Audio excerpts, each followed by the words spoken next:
ఇక్కడ మీరంతా anatomy ఫిజియాలజీలో already experts అయిపోయారు కాబట్టి this junction of cervical and thoracic spine. ఇదేంటంటే మనకి ఇమ్యూనిటీ పాయింట్, మన బాడీలో అతి పెద్ద ఇమ్యూనిటీ పాయింట్ ఈ పాయింట్.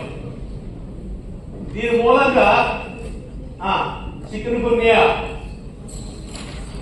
చెప్పండి, వైరస్ ప్రాబ్లమ్స్ ఏంటి, మలేరియా, టైఫాయిడ్, కరోనా లాంటి మహమ్మారులు మనకు సోకకుండా ఉండాలన్నా వస్తే తగ్గాలన్నా ఉపయోగపడే అతి పెద్ద ఇమ్యూనిటీ సెంటర్ ఈ DU14 అనేటువంటిది.